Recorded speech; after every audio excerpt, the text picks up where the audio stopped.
আসসালামু আলাইকুম গাইস।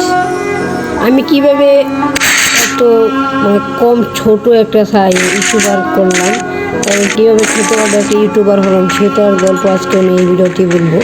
আপনারা সবাই শুনতে থাকবেন এবং ভিডিওটার মূল আরও কথা আছে সেই কথাগুলো আপনি শুনে যাবেন এবং কিভাবে আমি এত বড় একজন বেশি বড় সাবস্ক্রাইবার হতে পারিনি, তারপরে যতটুকু কীভাবে সাবস্ক্রাইবার করলাম আমি সেটার গল্প আজকে নিয়ে আসলাম। আমি ইউটিউবার হওয়ার কারণ এবং ইউটিউবার কেন হলাম সেটা নিয়ে আসলে ভিডিওটা।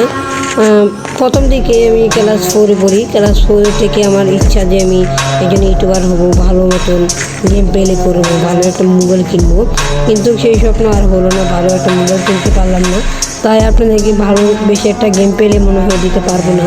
তারপরেও যতটুকু সম্ভব ততটুকু আমি গেম প্লে আপনাদের দেওয়ার চেষ্টা করবো এবং আমি প্রতিনিয়ত ভিডিও ছাড়তে চাই কিন্তু ছাড়তে পারি না, কারণ আমার ফাইনাল এক্সাম সামনে, তাই আমি একটু দেরি করে ভিডিও দিব।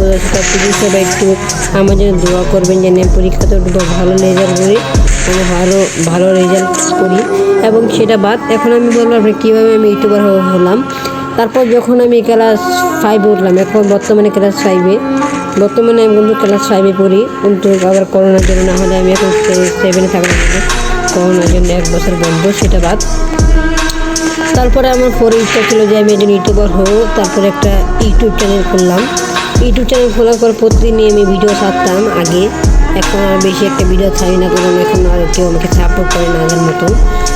তারপর প্রতিনিয়ত আগে আমি ভিডিও ছাড়তাম বা প্রতিনিয়ত আমি আগে ভিডিও ছাড়তাম, এখন আর ভিডিও ছাড়ি না, কম ছাড়ি ভিডিও। আজকের ভিডিওতে কিন্তু আমি আনতে চাইছিলাম না, তারপরেও অনেক মানুষ আমাকে 2-3জন মানুষ কমেন্ট করছে, ভাই আপনার জীবন কাহিনী আমাদেরকে শোনান, না হলে কিন্তু আমরা আনসাবস্ক্রাইব করে দিব। এবং সাবস্ক্রাইবারের যদি এই ভিডিওটা না তাহলে সবাই আমাকে আনসাবস্ক্রাইব করে দিবে, সাবস্ক্রাইব করবে না কেউ, তাই এই ভিডিওটা বানানো হয়েছে। এবং অনেক মানুষ বলেছে, ভাই আপনি রুবেল ভাইয়ের মতো রোমান্টিক ভিডিও বানান, তাহলে অনেক ভাইরাল হতে পারবেন। ভাইয়ের মতো একটু ভাই কোনো ভালো আইডি নাই, তাই রুবেল ভাইয়ের মতো রোমান্টিক ভিডিও বানাতে পারবো না। এবং আমার কাছে ভালো মোবাইল এনে যে স্ক্রিন রেকর্ডও করে যে তাকে ভিডিও ছাড়বো, দুজনে স্ক্রিন রেকর্ডও করবো, সেটাও ভালো একটা ফোন নাই, তাই একটু ঝামেলা হবে। আপনাদের আমাকে এইভাবে সাপোর্ট করতে থাকেন, একদিন না একদিন আমি সফল হবো আপনাদের দোয়াই এবং ভালোবাসায়। আমি জানি একদিন অনেক দূরে এগিয়ে যাব ইনশাল্লাহ। দেখি একদিন যদি আপনাদের স্বপ্ন আমি পূরণ করতে পারি, পূরণের ভাইয়ের মতন ভিডিও বানানো, তাহলে আমি চেষ্টা করবো পূরণের ভাইয়ের মতো ভিডিও বানানো। কিন্তু আপনারা একটু আমাকে সাপোর্ট করবেন, একটু বেশি একটু সাপোর্ট করবেন।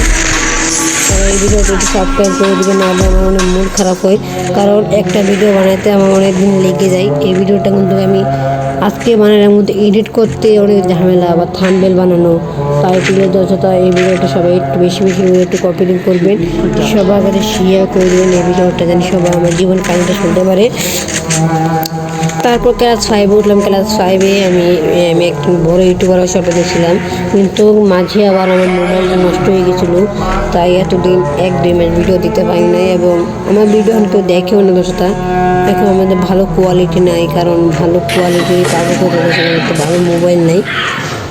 ভালো মোবাইল থাকলে আমি আপনাদেরকে প্রতিনিয়ত ফানি ভিডিও দেওয়ার চেষ্টা করতাম, কিন্তু সেই স্বপ্নটা আমার আর পূরণ হবে না মনে হয়।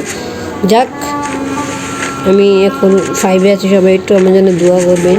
আমার আর 2 মাস পরে ফাইনাল এক্সামের জন্য সবাই দোয়া করবেন। আজকে ভিডিওটি এই পর্যন্ত ছিল। সবাই কমেন্টে জানাবেন আমার জীবন কাহিনীটা কেমন লাগলো। আসসালামু আলাইকুম। সবাই ভালো থাকবেন, সুখে থাকবেন। আল্লাহ হাফিজ। সবাইকে ধন্যবাদ।